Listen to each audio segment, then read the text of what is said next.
e a Jana vai fazer o preparo da noite de hoje. Boa noite a todos. Praticamente prepara, a Iraci acabou de fazer, trocar jovem por criança. Aí já fechou o preparo. Preparo de hoje, capítulo 28 do livro Vida Feliz, psicografado por Divaldo Franco, pelo espírito Joana de Ângeles. Seja gentil com as crianças. Elas necessitam de oportunidade de amor para lograrem o triunfo. Esses cidadãos em formação ignoram as lutas que os aguardam. Distende-lhes o gesto de simpatia, transmitindo-lhes confiança na humanidade que representas. Não as atemorizes nem as maltrates. Quem visse aquele menino em Nazaré no passado, entre outras crianças, brincando descuidadamente, não poderia imaginar que era o construtor da terra, nosso modelo e guia. Nós, espíritas, principalmente, sabemos, não é apenas o conhecer ou achar ou acreditar, nós sabemos da questão da reencarnação. E sabemos que o espírito, ele não tem idade. Pelo menos não aparenta a idade agora aqui para nós. Que esse corpo daqui é meramente um corpo físico desta existência. Na verdade, aquela criança que chega até nós, por menor que seja, pode ser um espírito muito antigo, pode ser um espírito com muita sabedoria, pode ser um espírito que vem até muito mais para nos ensinar do que realmente para a gente ensinar para ele. Aqui fala a questão de Jesus quando criança. Teve um filme, quando a Páscoa passou, que vem a ser o jovem Messias, que trata justamente em cima da infância de Jesus, tentando imaginar como seria. Realmente aquela criança vista por todos como mais uma criança como outra qualquer, talvez com nada para ensinar, quanta sabedoria, quanto conhecimento. Existe o nosso preconceito de achar que a criança, tadinha, na inocência dela ou na ignorância dela, nós somos seres superiores. Negativo. Muito aprendemos com elas. O próprio mesmo mestre disse que apenas entrará no reino dos céus aquele que se assemelhar a uma criança. Então ela vem a ser o ponto nosso de referência, sim. Agora, amar uma criança, ser gentil com ela, não é ser permissivo. Não é apenas fazer suas vontades, não é o mimar, porque isso não é amor. Amor é educar, é prepará-lo para a vida, mas não para o Enem, não para o mercado de trabalho, para a vida. Porque se ele estiver preparado para a vida, ele enfrentará qualquer desafio, de forma o quê? Bem melhor. Basta nos lembrar que quantas vezes nós falamos, né, nos cursos que falamos sobre isso, de traumas que vivemos na infância, por causa dos nossos pais, ou por causa da escola. Será que nós queremos também que os nossos filhos passem pelo mesmo? Então, por que não dar para eles esse suporte do amor, da confiança, né, nesse mundo? Eles vão caminhar por aqui, precisam realmente disso. Né? E lembrando que o passar o tempo com a criança não é simplesmente fazendo todas as vontades dela. Muitas vezes o tempo pequeno, mas de boa qualidade, vale muito mais do que um tempo extenso, apenas colocando a criança em frente à televisão ou apenas dando para ela qualquer eletrônico para que ela venha passar o tempo.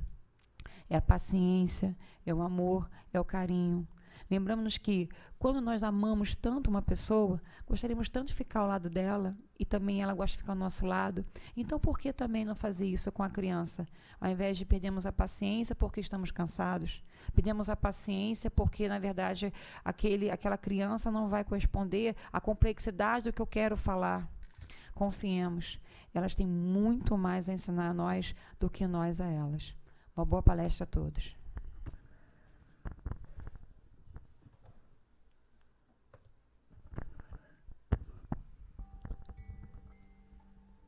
Jesus, Mestre bondoso e amigo, que nos abençoa na noite de hoje, nos tocando os corações, onde te pedimos, Senhor, que nos traga o alento às nossas mentes e aos nossos corações. Pedimos a Ti, pedimos a Joana de Ângeles, a nossa mentora querida, a nossa mentora amorosa, que nos envolva hoje com a sua inspiração, com a sua presença e o seu carinho, para podermos passar os ensinamentos de Jesus com clareza e paz. Graças a Deus.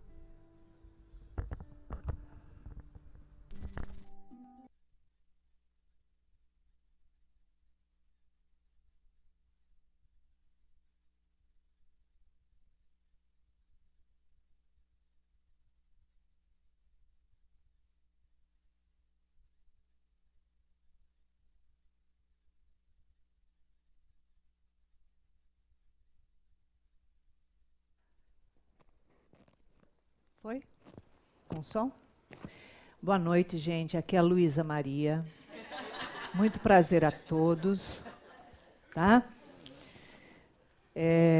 Como o Luiz Mário não chegou a tempo, a irmã dele, com muito amor no coração, né, vai falar a respeito de um tema assim fantástico, o perdão. Mas antes de perdoá-lo, a gente manda um recado que, como a gente tem muito amor no coração, nós nascemos num berço espírita, não conhecemos outra coisa a não ser o espiritismo, então a gente ouve o perdão desde que estava na barriga da mamãe. E assim, nesse momento, a gente diz que a gente vai deixar os obsessores da semana passar a semana com ele. Para um treinamento. Ele é médico, psiquiatra, precisa. Quer mais do que isso? Não pode?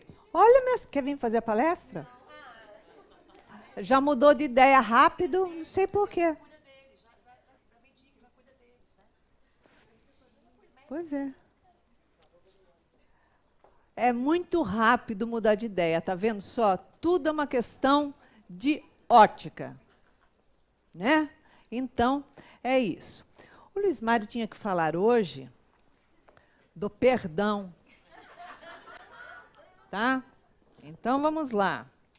O que fala aqui sobre perdoai para que Deus vos perdoe? É só uma coisinha assim simples. Ai daquele que diz, nunca perdoarei. Esse, se não for condenado pelos homens, sê-lo-á por Deus.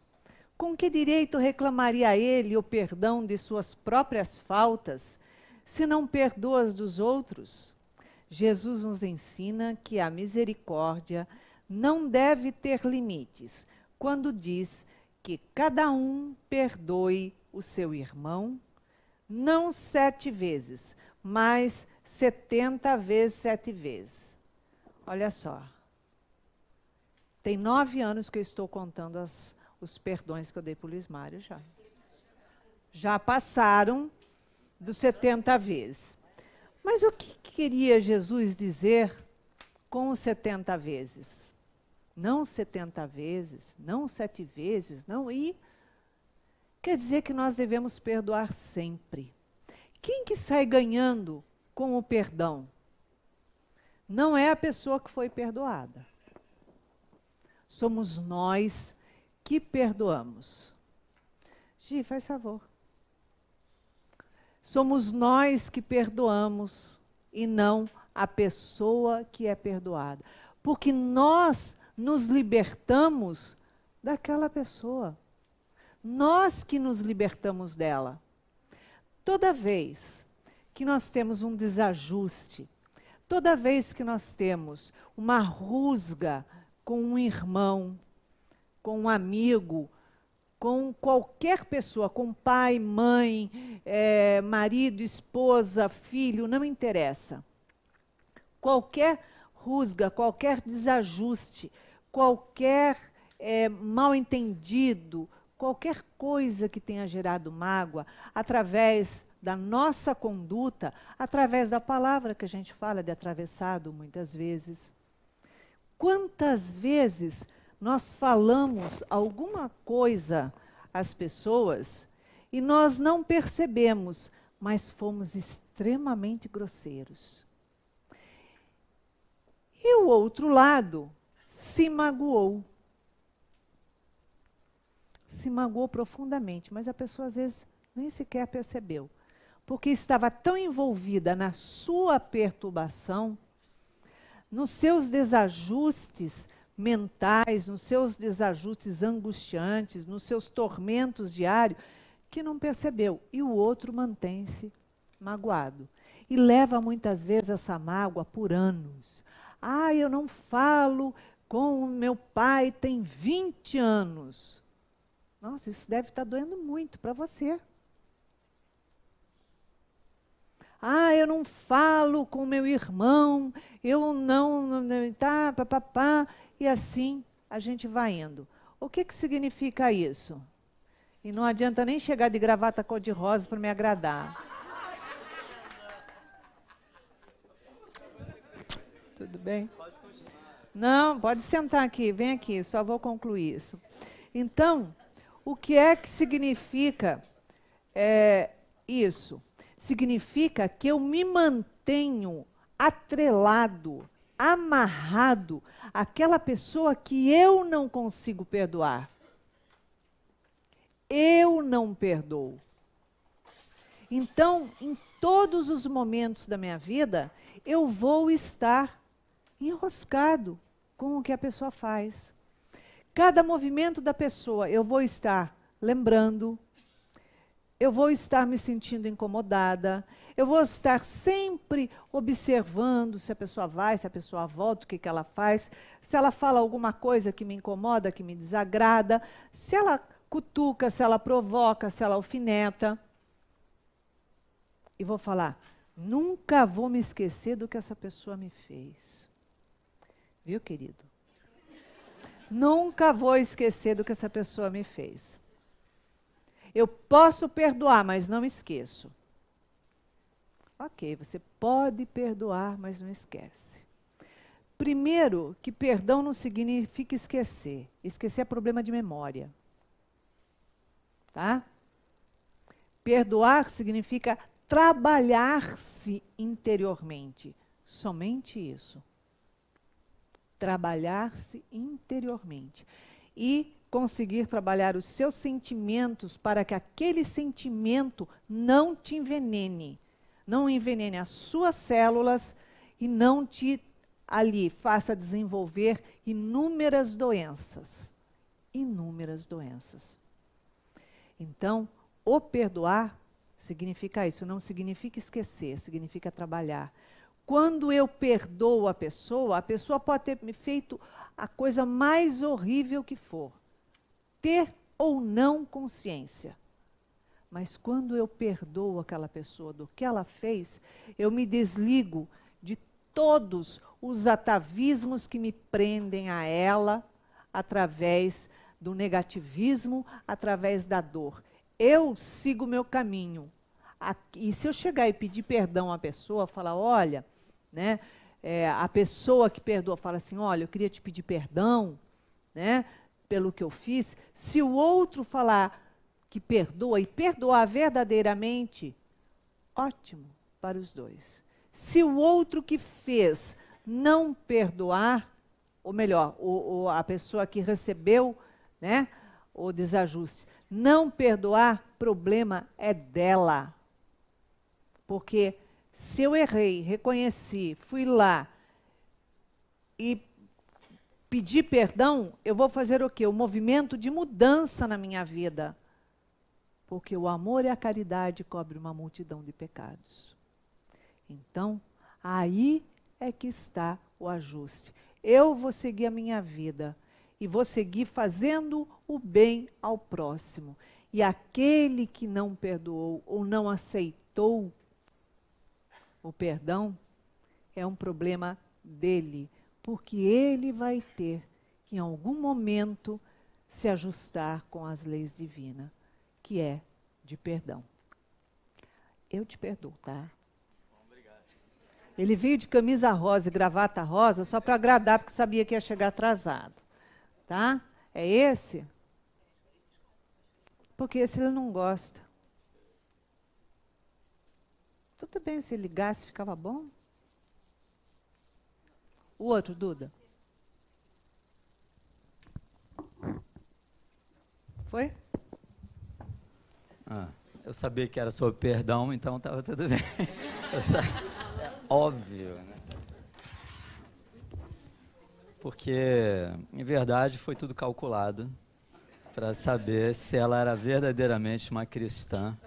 E se vocês também são, obviamente. Né? Se vocês não perdoarem, Deus perdoa. Então, eu fico bem. A gente está no capítulo 10.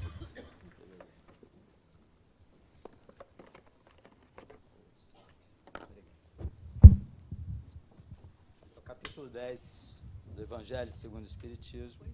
Deixa eu escrever. Tá.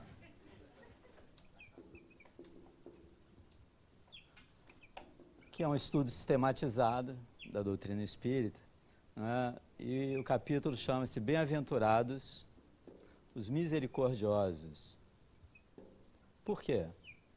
Porque alcançarão misericórdia. Isso está no Sermão da Montanha, capítulo 5. Tá. Capítulo 5 do Sermão da Montanha, que são as bem-aventuranças. É assim que se abre o Sermão da Montanha. E praticamente todo esse capítulo é feito em cima do Sermão da Montanha. Né?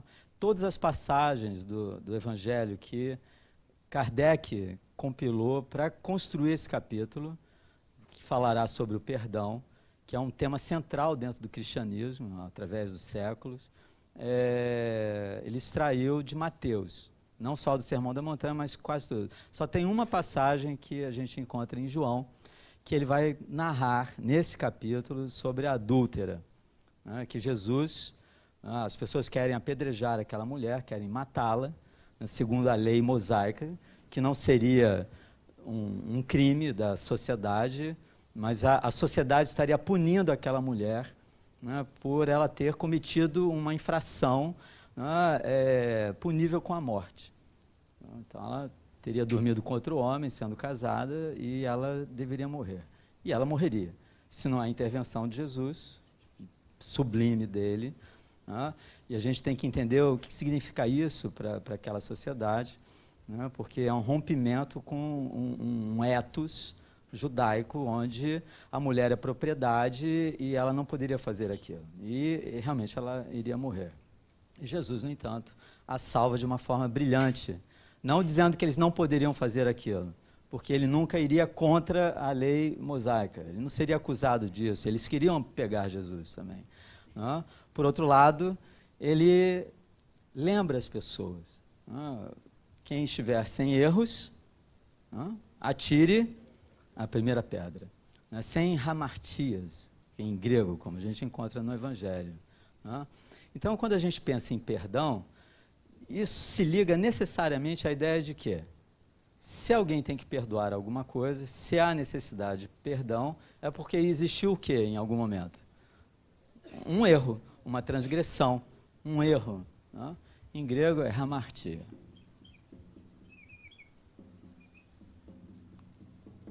Então, onde vocês lerem nos Evangelhos ou no Antigo Testamento, pecado, tá? Que é a palavra latina em português que traduz o grego, tá? Que vem do latim peccare. Peccare é o quê? É tropeçar. Eu estou indo num caminho qualquer, eu tropeço. Quando eu tropeço, eu saio do meu caminho? Saio. A minha jornada, né, é interrompida de alguma maneira. Eu caio, eu me desvio. Então, essa ideia latina do peccare, que vai dar pecado na nossa língua, traduz o Evangelho, o quê? Hamartia em grego. Hamartia, se eu atirar uma flecha ou uma lança em direção a um alvo e errar, isso é o quê?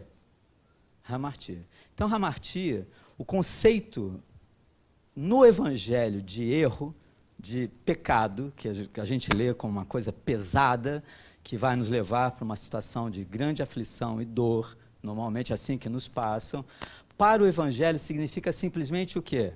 Que você saiu com seu navio do Rio de Janeiro querendo ir a Londres, mas você fez um erro de 2 graus, você vai bater aonde?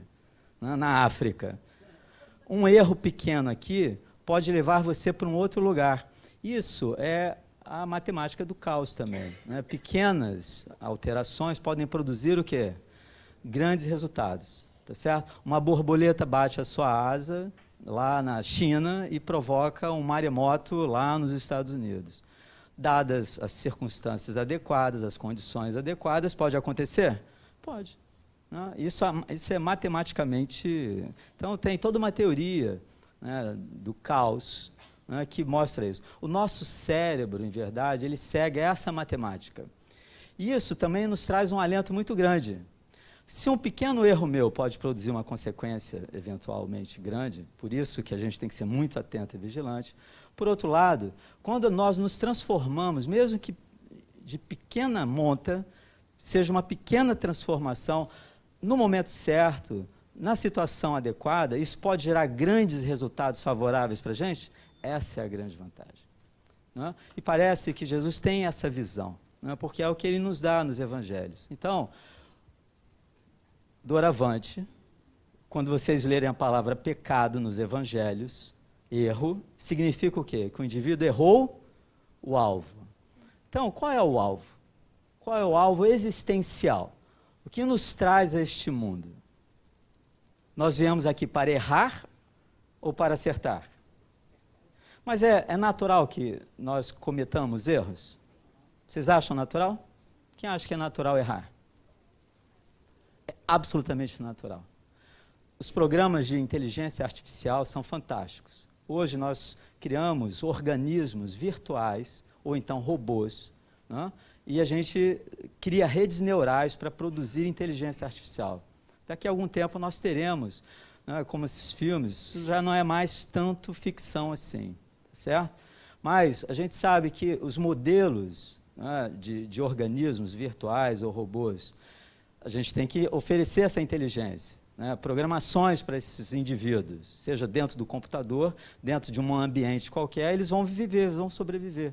É lindo você ver aqueles organismos que a gente criou condições ambientais para eles e programou para responder de determinadas formas. Eles vão aprendendo. Você fica... É chocante ver. Então, o que acontece?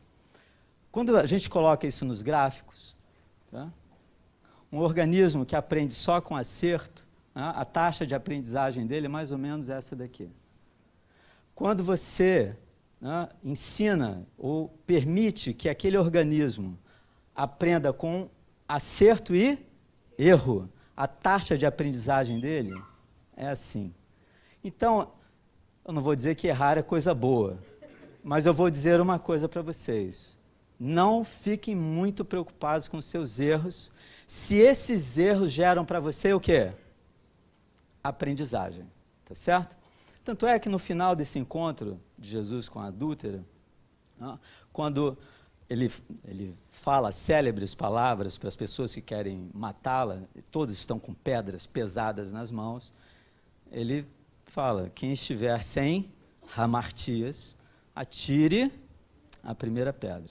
Quem soltou as pedras primeiro? Os jovens ou os velhos? Os mais velhos. Por quê? Viveram mais, né? São mais profundos, têm mais maturidade e erraram mais. O que eles fazem? Eles vão largando as pedras. O que Jesus fica fazendo nesse momento? Quando você lê o texto em grego, é uma coisa maravilhosa. Por quê? A mulher está em pé.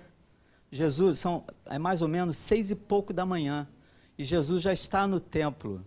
Ele dormiu na casa de Marta e Maria, saiu 5 e pouco da manhã e foi para o templo de Salomão. Tá? Ele está lá ensinando.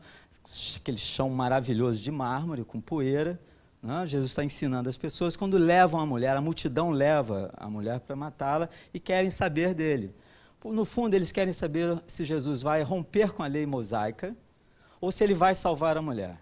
Se ele disser que não pode apedrejar, isso significa que ele está indo contra a lei e confirmando a compaixão que ele é. Mas ele terá que romper com a lei. Por outro lado, se ele mandar apedrejá-la, seguir a lei, isso significa que ele estará anulando nele mesmo o quê? O amor transcendental, divino e infinito que ele é quando ele estende o amor dele para todos nós. Não é isso? Então, Jesus está num impasse, porque o colocaram nesse impasse. Mas é um impasse para ele? Não. Porque ele tem uma visão profunda e transcendental da alma humana. Então ele devolve, como toda pessoa madura que vem me colocar um problema irreal, que não é um problema meu, eu devolvo o quê? O problema para a pessoa, para ela responder. Jesus faz exatamente isto. Né? Vocês querem matá-la? Tudo bem. A lei diz que pode matar? Tudo bem. Isso é a lei judaica? Essa é a lei judaica. Mate. Né? Por quê? Porque é mais fácil você eliminar aquilo que você discorda, aquilo que você tem dificuldade de conviver. Não é assim que a gente faz? A gente não mata as pessoas dentro da gente, dentro do nosso coração, e afasta essas pessoas do nosso convívio, porque nós não concordamos com ela, porque discordamos de alguma conduta dela.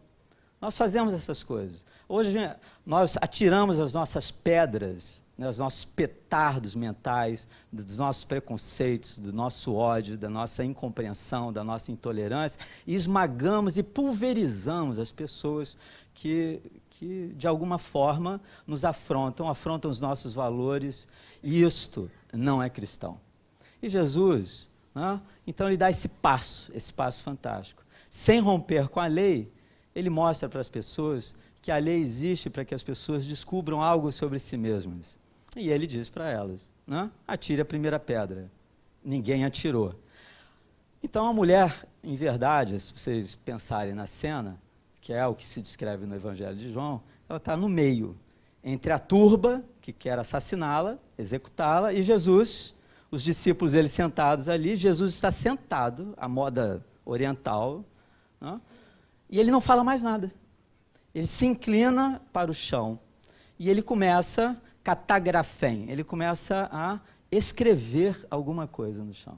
O que mostra que Jesus era alfabetizado e sabia escrever. Ele não só apenas lia, mas como ele também escrevia. Né? E ele escreve os logismoi, porneia, gastralgia, orgê, lupê. Ele começa a escrever. O que ele está escrevendo? Tudo aquilo que existe na mente dos homens que implica em quê? Num desvio de rota, numa falta de identidade com um objetivo existencial. Então, nós não viemos para errar, nós viemos para acertar com o quê? Com aquilo que nós somos, o ser que nós somos. Nós somos espíritos ou nós somos corpo? Nós somos um corpo que tem um espírito, ou nós somos um espírito que produziu um corpo para ter experiências neste mundo? Então, qual é o valor essencial para nós, cristãos espíritas? É o nosso corpo ou o espírito?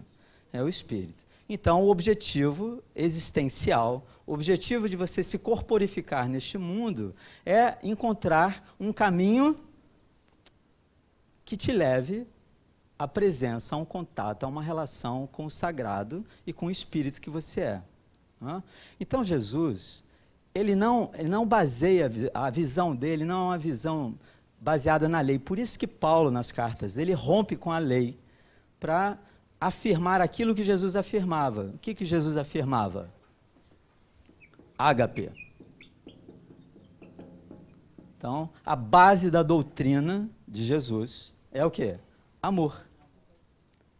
É amor incondicional. Não há, o Divaldo Pereira Franco, se você ouvir qualquer palestra dele, ele sempre abre saudando Jesus, né, se referindo a ele como o quê? O amigo incondicional de todas as horas. Se de todas as horas é incondicional, é porque nunca há nenhuma condição dele para conosco, ele nos devotar a sua amizade e seu amor. Não importa quem você seja, ou o que você tenha feito, por pior que seja, você pode contar com uma coisa. Com o quê? Com amor e amizade incondicionais de quem? Do Jesus. Você pode contar com isso. Abortou, matou, roubou, corrompeu, foi corrompido, não importa o que você tenha feito. O que importa é que se você estiver em hamartia, em pecado, em erro, você pode o quê? Você pode aprender. Se você aprendeu com o seu erro, você pode fazer uma coisa que a gente chama de quê? Que lá no Evangelho chamam de Metanoia. Metanus, metanus. Mude a sua mente. Vá para além, metafísica, além da física. Né? Metanus é ir para além da sua mente. Vá fundo nas coisas. Seja você mesmo. Né? E isso começa, né? E a base do cristianismo, né? Num mundo como o que ele vivia, era um mundo de ódios, um mundo sectário, um mundo que separava as pessoas, um mundo que desqualificava as pessoas, servos, senhores, escravos, não é verdade? Né? Ricos, pobres, romanos, gregos, judeus. Parece hoje, não é a mesma coisa. Então, será que nós aprendemos a nossa lição? Então, Jesus, ele nivela, ele equaliza a vida. E ele sabe uma coisa. Você vê o que o Evangelho diz. Hoje é 1 e 2 só? 1, 2, 3, tudo? Não, só 1 e 2? Bem-aventurados os que são misericordiosos. Aliás, eu tenho até que horas, para você não esgotar o meu perdão. Faltam 10 minutos. Bem-aventurados são misericordiosos, porque obterão misericórdia. Se perdoardes aos homens as faltas que cometeram contra vós, também o vosso Pai Celestial vos perdoará os vossos pecados. Mas se não perdoardes aos homens quando vos têm ofendido, olha que interessante, o vosso Pai Celestial também não vos perdoará. Parece que esquisito isso, né? Quer dizer, é incondicional ou é condicional? Não é verdade? Se contra vós pecou vosso irmão, ide fazer-lhe sentir a falta, em particular, a sós com ele. Se vos atender, tereis ganho vosso irmão. Então, aproximando-se dele, disse Pedro, Senhor, quantas vezes perdoarei a meu irmão, quando houver pecado contra mim, no mesmo dia? Tá? Jesus responde, quer dizer, ele responde, que é uma pergunta retórica, né? Até 7 vezes? Jesus responde para ele. Respondeu-lhe Jesus, não vos digo que perdoeis até 7 vezes, mas até? Muito obrigado, 70 vezes 7. O que vocês acham, 70 vezes 7? Ao longo de toda a vida? Não. Sabe o que em Levítico, no Antigo Testamento, preconiza como razoável você perdoar o outro? Até 3 vezes, durante toda a vida. O sujeito errou com você, tu já põe na conta. Tá? Daqui a 10 anos o cara erra de novo, assim, tá chegando onde eu quero. Entendeu? É igual a menina, né? A Maria, que casa com o Juanito, né? Eles estão lá saindo da igreja, no burrinho, aí o burrinho empaca, lua de mel, véu, grinalda, arroz, aí o burro empaca. Aí o Juanito, depois casou, menina, vocês sabem como é que é, né? Muda tudo, né? Aí o Juanito, que era um doce, né? O burro empaca, ele, nada do burro andar. Aí ele faz de novo, o burro empaca, ele, 2. Né? A terceira vez o burro empaca, ele tira aquela pistola mexicana e torna o burro um churrasco, entendeu? Matou o burrinho. Né? Aí a Juanita, né, um burrinho que era importante para a vida do casal, começa a reclamar com o fulano, Aí todas as mulheres são assim, viu, rapazes? Aí o Juanito, esse é o mundo de perdão. Sem graça? Quantas vezes? O Levítico, se tiver algum judeu aqui, só bastam ler o Antigo Testamento, tá? 3 vezes durante a vida. Pedro, que acha que está sendo assim muito generoso e querendo cair nas graças de Jesus, amplia a coisa para quantas vezes? 7 vezes. Achando que Jesus vai achar o máximo. E Jesus diz o que para ele?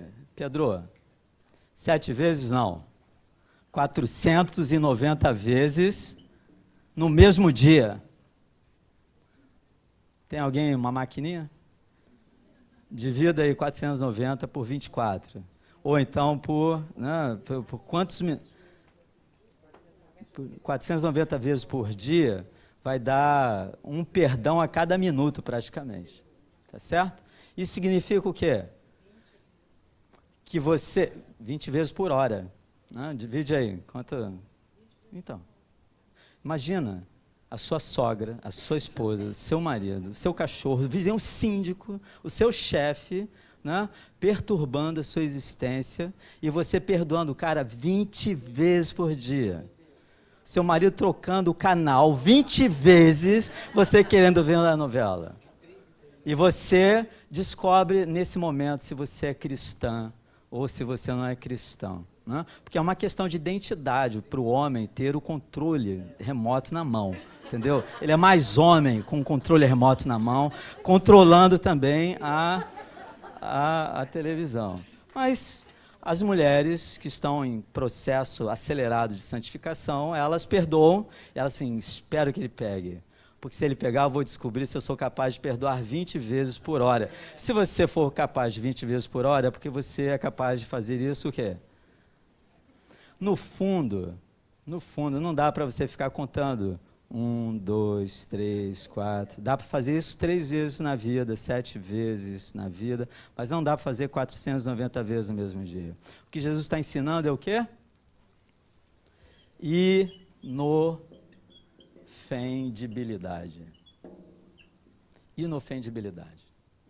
Ou seja, o treinamento do cristão para percepção, e vocês devem ter alguém para perdoar nas suas vidas, é o quê? Se você tem algum problema com alguém, está aqui nesse capítulo também, que ele extrai de Mateus. Se você vai colocar a sua oferenda no altar, e alguém tem algo contra você, a Iraci estava falando disso, você vai lá e se reconcilia com a pessoa. Se a pessoa te recusar, seja como for, pelo e-mail, pelo WhatsApp, pelo FaceTime, você não tem problema. Se ela te bloquear totalmente, entendeu? Não se sinta ultrajada, entendeu? Porque Jesus está dizendo o quê?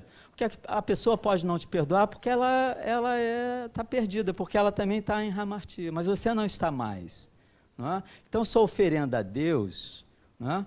Ela é aceitável quando no seu coração não existe o quê? Ódio. Quando existe em você um reconhecimento da sua responsabilidade para com o outro. E que você faz uma crítica a si mesmo e sabe que você estava 99% certa, mas estava o que também?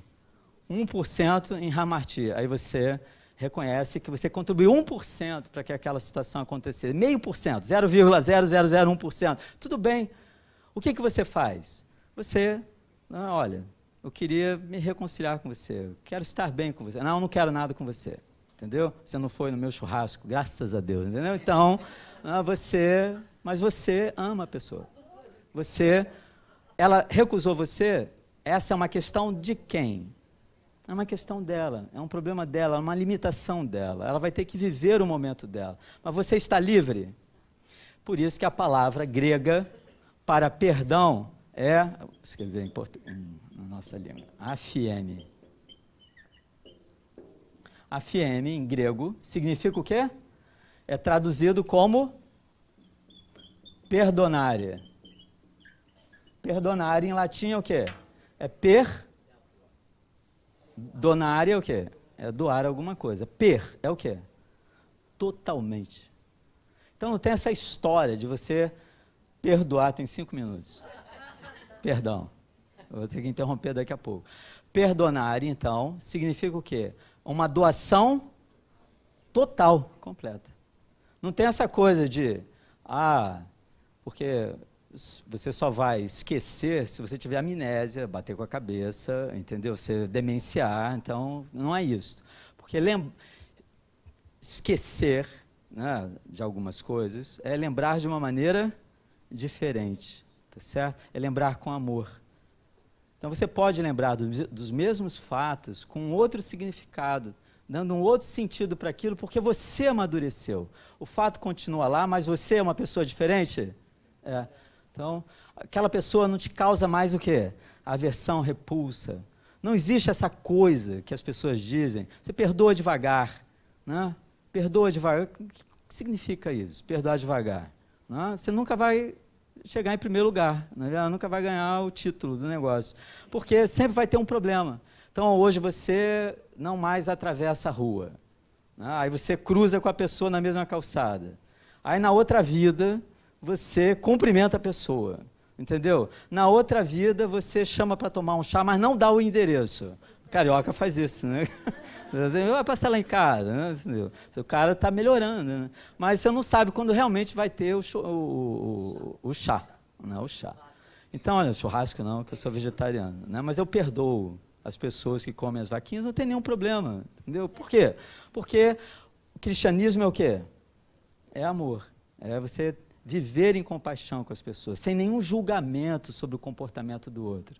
Então, quando Jesus fala para a mulher, todas as pessoas vão embora e se retiram. Ele não precisa dizer para elas não atirarem as pedras. Elas mesmas fazem o quê? Uma reflexão. E elas abandonam aquele projeto sinistro de tirar a vida daquela pessoa por causa do comportamento do outro. Isso é uma lição fundamental. Ou seja, nós não temos o direito de atirar pedras em ninguém por nenhum comportamento de qualquer pessoa. Porque nós somos falíveis ainda.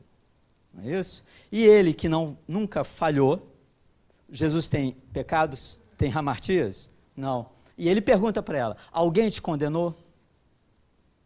Qual a resposta dela? Ela olha assim, não, ninguém. E Jesus, nem eu te condeno. Aí vem o aprendizado. Vá e não tornes a errar. O que Jesus está ensinando para ela? Para ela não trair mais o marido. Para não dormir mais com outro homem. É isso que ele está dizendo para ela? Não. Também não é uma licença para as meninas, por favor. Entendeu? Não é isso. O que ele está dizendo para ela é o seguinte, filha, não adianta você trocar de objeto. A felicidade não está nisto. Então não adianta você trocar a sua bolsa Prada por Louis Vuitton. Você vai continuar vazia, você vai continuar infeliz. Tá certo? A não ser que você tenha as duas bolsas ao mesmo tempo. Mas até lá, né? Até você entender qual é a questão. Não adianta trocar de objeto. Por quê? Porque o problema está no objeto ou está na minha mente? O erro está no corpo que faz alguma coisa ou na vontade que gera aquele comportamento? Né? Então ela queria ser feliz, não queria ser feliz. Aquilo não estava funcionando, arriscou ali. E ela ia morrer por causa daquilo. Ela não ia encontrar felicidade nem no segundo, nem no terceiro, nem trocando de objeto. O que Jesus então indica para ela? Né? Busque o quê? A verdade, a felicidade em si mesmo. E eu posso afirmar para vocês, como Jesus diz aqui, né? Que quem for misericordioso receberá misericórdia. Com a mesma medida com que medirdes, sereis medidos. Se você não tiver régua para medir, você será medido? Nunca. Porque Deus não tem régua para a gente, Ele nos ama. Então, Ele só pode nos medir, só pode haver um julgamento quando você tem o quê? Uma limitação e um julgamento para o outro. Porque você é a medida do seu próprio julgamento. Tá certo? Por isso, se você não perdoar o outro, você não será perdoado. Por quem? Por si mesmo, tá certo? Porque é incompatível, porque você tem que liberar as pessoas. A palavra afieme, em grego, aí a gente entende, que é traduzido como perdonare, em latim, perdão, significa o quê? Afieme, liberar, deixar ir. Porque quando eu acuso alguém, quando eu digo que alguém tem algum compromisso comigo, alguma responsabilidade comigo, se você me emprestou dinheiro, você assinou um papagaio, eu tenho o quê? Você na minha mão, eu cobro de você.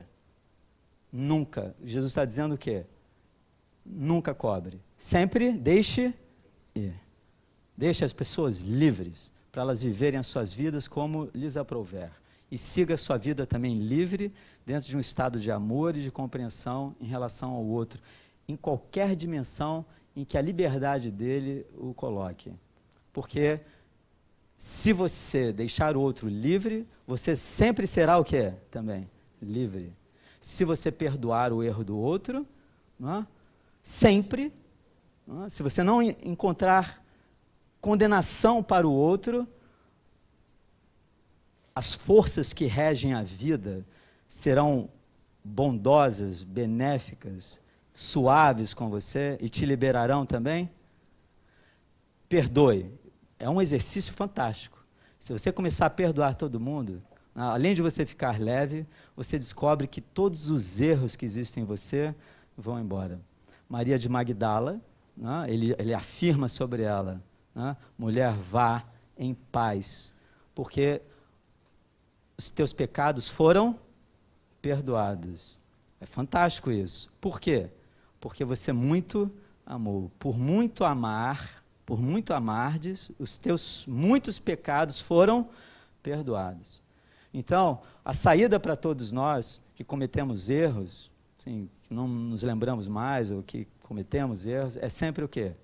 É o amor. O amor é o que corrige a nossa rota, que impede o erro, que faz com que a gente também, né, elimine todos os erros da nossa vida. Tá? Muita paz para vocês. Tá? E me perdoem.